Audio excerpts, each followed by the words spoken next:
ہم لاتے ہیں ٹاپ نیوز، آپ کے فیوریٹ ٹاک شوز اور انلمیٹڈ انٹرٹینمنٹ صرف یوٹیوب پر۔ اگر آپ نے ابھی تک ہمارا چینل سبسکرائب نہیں کیا تو ابھی سبسکرائب کریں اور بیل آئیکن کو کلک کر کے ہماری لیٹسٹ ویڈیوز کے بارے میں اپڈیٹ جانیں۔ سبسکرائب کیجئے اور ہم آپ کو لیے چلیں گے آپ کی فیوریٹ ویڈیو کی طرف۔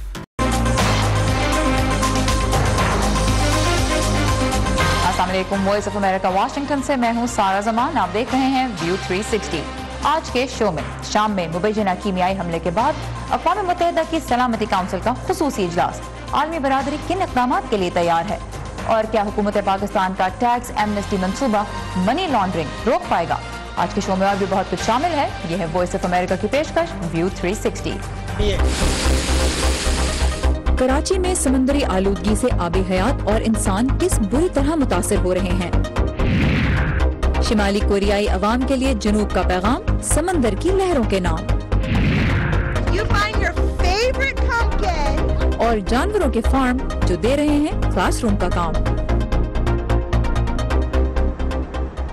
پروگرام کا باقاعدہ آغاز کریں گے شام کی صورتحال سے۔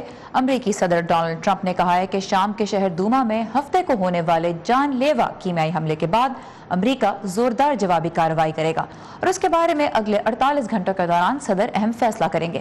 شام کی حکومت نے امریکہ کے فضائی حملے کے خطرے کے پیش نظر اپنے تمام فوجی اڈوں اور تنصیبات کے لیے ریڈ الرٹ جاری کر دیا ہے۔ اس وقت ہم چلیں گے ندیم یعقوب کے پاس جو کیپٹل ہل پہ موجود ہیں۔ ندیم، اس معاملے پہ ہم نے دیکھا کل اقوام متحدہ کی سیکیورٹی کونسل کا ایک اجلاس بھی منعقد ہوا، کیا نتیجہ سامنے آیا ہے؟ سارا، امریکہ چاہتا ہے کہ اقوام متحدہ ایک نئی قرارداد منظور کرے جس میں شام میں جو کیمیائی حملہ ہوا ہے اس کی سختی سے مذمت کی جائے اور ایک ادارہ تشکیل کیا جائے جو کہ کیمیائی حملوں کی ذمہ داری کا تعین کرے۔ روس اس کی سختی سے مخالفت کرتا ہے۔ روس کا کہنا ہے کہ یہ جو کیمیائی حملوں کا ایشو ہے یہ امریکہ نے ایک ڈرامہ رچایا ہوا ہے اور اس کے ماہرین جو کہ وہاں پر زمین پر موجود ہیں انہیں کوئی شواہد اس بارے میں نہیں ملے۔ دوسری جانب امریکہ کا کہنا ہے کہ روس کے جو ہاتھ ہیں وہ شامی بچوں، معصوم بچوں کے خون سے آلودہ ہیں، تو دونوں جو ممالک ہیں ان کے درمیان سخت جملوں کا تبادلہ ہوا۔ امریکہ کی کوشش ہوگی کہ اس قرارداد پر آج جو ہے وہ ووٹنگ ہو۔ صدر ٹرمپ اور نکی ہیلی دونوں نے وہاں پر مؤثر کارروائی کرنے کے بارے میں بیانات دیے ہیں۔ اس کی تفصیلات دیکھتے ہیں اس رپورٹ میں۔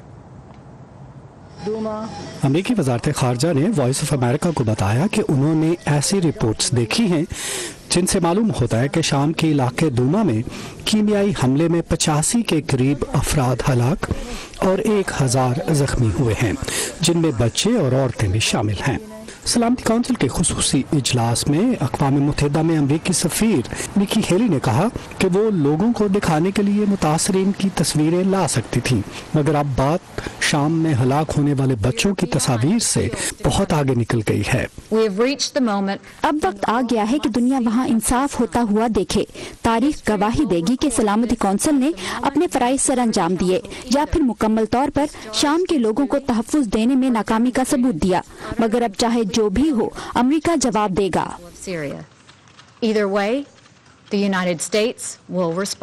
اقوام متحدہ میں روس کے سفیر ویزلی نبینزیا نے کہا کہ شام میں موجود روسی ماہرین کو وہاں کیمیائی ہتھیاروں کی موجودگی کا کوئی ثبوت نہیں ملا۔ پیر کی صبح صدر ٹرمپ نے شامیوں پر ممنوعہ کیمیائی ہتھیاروں سے حملے کی مذمت کرتے ہوئے اسے وحشیانہ قرار دیا اور کہا کہ ذمہ داران کو اس کی قیمت ادا کرنی ہوگی۔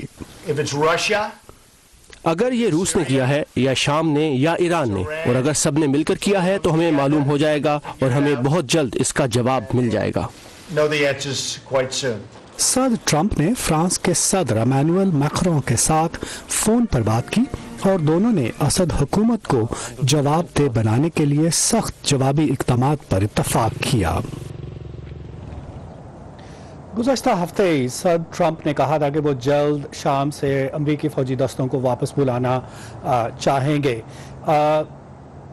تاہم وائٹ ہاؤس کی جو پریس سیکرٹری ہیں جب ان سے اس بارے میں پوچھا گیا تو انہوں نے کہا کہ بالکل یہ بات درست ہے، مگر صدر ٹرمپ یہ بھی نہیں چاہیں گے کہ اسد حکومت کو کھلی چھٹی دی جائے کہ وہ کیمیائی ہتھیار معصوم شہریوں کے خلاف استعمال کریں۔ جی سارا۔ ندیم یعقوب ہمارے ساتھ ہے کیپٹل ہل سے، تھینک یو ندیم۔ اور جہاں ایک طرف صدر ٹرمپ بین الاقوامی سطح پہ چیلنجز سے نبرد آزما ہو رہے ہیں، دوسری جانب ان کی ذاتی مشکلات میں بھی اضافہ ہوتا نظر آ رہا ہے۔ گزشتہ روز صدر کے ذاتی وکیل مائیکل کوہن کے دفتر پر FBI نے چھاپہ مارا، اسے صدر ٹرمپ نے ملک پر حملہ قرار دیا ہے۔ چھاپہ اسپیشل کاؤنسل رابرٹ ملر کے کہنے پر مارا گیا، جو صدر ٹرمپ کی انتخابی مہم کے روس سے مبینہ تعلقات کی تحقیقات کر رہے ہیں۔ واشنگٹن پوسٹ کے مطابق صدر ٹرمپ کے ذاتی وکیل کے خلاف ممکنہ بینک فراڈ اور انتخابی مہم کے فنڈز کے غلط استعمال کے بارے میں تحقیقات کی جا رہی ہیں۔ مائیکل کوہن نے فحش فلموں کی اداکارہ سٹارمی ڈینیلز کو 2016 کے صدارتی انتخابات سے کچھ ہی روز قبل $130,000 دیے تھے تاکہ وہ ڈونلڈ ٹرمپ سے اپنے 10 سال پرانے مبینہ تعلق کے بارے میں خاموش رہیں۔ صدر ٹرمپ رقم کی ادائیگی کے بارے میں لا علمی کا اظہار کر چکے ہیں۔ پاکستان میں صدر مملکت ممنون حسین نے حکومت کی طرف سے پیش کردہ ٹیکس ایمنسٹی اسکیم کا آرڈیننس تو جاری کر دیا، لیکن سینٹ میں اپوزیشن جماعتوں نے اس منصوبے پر پارلیمان میں بحث نہ کروانے پر سخت تنقید کی ہے۔ اس ٹیکس ایمنسٹی منصوبے پر سوالات صرف ملک کے اندر ہی نہیں اٹھائے جا رہے، بین الاقوامی سطح پر منی لانڈرنگ اور دہشت گردوں تک فنڈز کی فراہمی روکنے کے لیے کام کرنے والی فائنینشیل ایکشن ٹاسک فورس یا FATF نے بھی اس پر حکومت سے اپنے تحفظات کا اظہار کیا ہے۔ تاہم وزیر اعظم کے مشیر برائے اقتصادی امور ڈاکٹر مفتاح اسماعیل کہہ چکے ہیں کہ منصوبہ منی لانڈرنگ کی روک تھام کے قوانین کے مطابق ہے، اور جہاں تک FATF کی بات ہے تو وہ پہلے ہی حکومت کو دہشت گردوں تک فنڈز کی فراہمی روکنے کے لیے منصوبہ پیش کرنے کی جون تک کی مہلت دے چکی ہے، ورنہ پاکستان کا نام پھر سے گرے لسٹ میں بھی ڈالا جا سکتا ہے۔ تو ٹیکس ایمنسٹی کا پروگرام FATF کے لیے کیوں ایک پریشانی کا باعث بنا ہے، اسی بارے میں ہم بات کریں گے ماہر معاشیات ڈاکٹر زبیر اقبال سے، جس وقت ہمارے ساتھ ہیں۔ Doctor Iqbal, welcome to View 360۔ شکریہ۔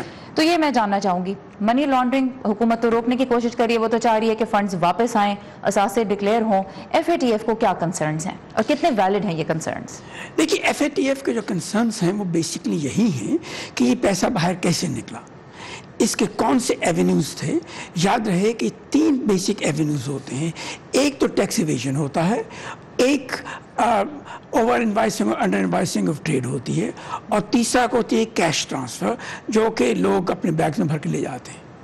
مقصد یہ ہے کہ آیا یہ پیسہ لیگلی نکالا گیا تھا کہ اللیگلی نکالا گیا تھا۔ چونکہ یہ اللیگلی نکالا گیا تھا، جب اس کو آپ وائٹن کرتے ہیں تو اس کا مطلب یہ ہے کہ آپ اس اللیگل ایکٹیویٹی کے ساتھ شامل ہو جاتے ہیں۔ پاکستان کا کہنے کا مقصد یہ ہے کہ دیکھیے، جو ہو گیا ان دا پاسٹ وہ ہو گیا، لیکن اب جو ہم ایکشن لے رہے ہیں وہ پیورلی AML-CFT اور FATF کے رولز کے مطابق ہے، اور ان کو دیکھتے ہوئے یہ ریسورسز جو آ رہی ہیں وہ ڈائریکٹلی سرکاری جو ادارے ہیں ان کے پاس جائیں گی، جن میں کہ سینٹرل بینک، نیشنل بینکس اور اس کے ساتھ ساتھ منی چینجز شامل ہیں۔ تو اس لیے جو پیسے آئیں گے وہ ریگولیٹڈ ہوں گے، وہ اللیگل ہاتھوں میں نہیں جائیں گے۔ تو اس لیے وہ اس کو اینٹی منی لانڈرنگ کا کوئی حصہ محسوس نہیں کرتے۔ یہ درست ہے، میں ماننے کو تیار ہوں، لیکن اصل بات یہ آ جاتی ہے کہ اگر آپ کو اس قسم کی ٹرانزیکشنز کو روکنا ہے، جس کو روکنا چاہیے، تو پھر آپ کو کچھ سٹیپس لینے پڑیں گے۔ سب سے اہم سٹیپ یہ ہوگا کہ آپ کا جو ایکسچینج ریٹ ہے اس کو امپروو کیجیے۔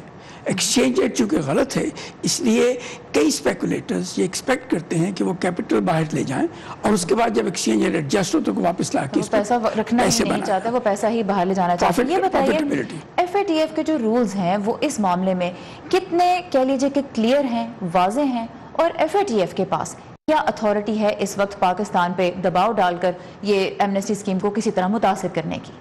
یہ بہت اچھا سوال ہے۔ دیکھیے، سب سے پہلی بات تو یہ ہے کہ جہاں تک FATF کے رولز ہیں وہ بڑے جنرل ہوتے ہیں اور وہ چینج ہوتے رہتے ہیں، ہر نئے پروٹوکول کے ساتھ نئے رولز بنتے ہیں۔ تو اس لیے ایک تو یہ بات ہے، دوسری بات یہ آ جاتی ہے کیونکہ سینٹرل اتھارٹی نہیں ہے جو ان کو انفورس کرے۔ اس کے انفورسمنٹ کے لیے وہ پرائیویٹ سیکٹر کے ہاتھ میں دے دیتے ہیں کہ بینکس خود رسپونڈ کریں اور اس کے بیسس پہ ملکوں کو پنش کریں یا ان کو بینیفٹ دیں۔ تو یہ جو چیز ہے، اس کی وجہ سے ریلیشن شپس جو ہوتی ہیں FATF کے ملکوں کے ساتھ وہ یوزلی ٹینس ہوتی ہیں۔ ٹھیک ہے، تو یہ ڈیزائن ہی اس طرح سے ہے کہ وہ جو ویگنس ہے، جو ایک غیر واضح قسم کی صورتحال ہے، اس کی وجہ سے تناؤ پیدا ہوتا ہے۔ آپ نے کہا کہ ایکسچینج ریٹ اگر بہتر بنایا جائے تو اس سے بہت فائدہ ہو سکتا ہے، اور ایکسچینج ریٹ کہہ لیجیے کہ ایک طرح سے اکانومی کی صورتحال بہتر ہونے کی طرف اشارہ کرتا ہے۔ آج حکومت نے کچھ ایک اچھی خبر دی عوام کو، اور کہا یہ گیا ہے کہ جی جو گروتھ ریٹ ہے پاکستان میں وہ بڑھا ہے، 5.79% تک جائے گا، 6% کی ایکسپیکٹیشن سے کم ہے، لیکن 11 سال میں بلند ترین سطح پر ہے، اور جو پر کیپٹا انکم ہے، فی کس آمدنی، وہ بھی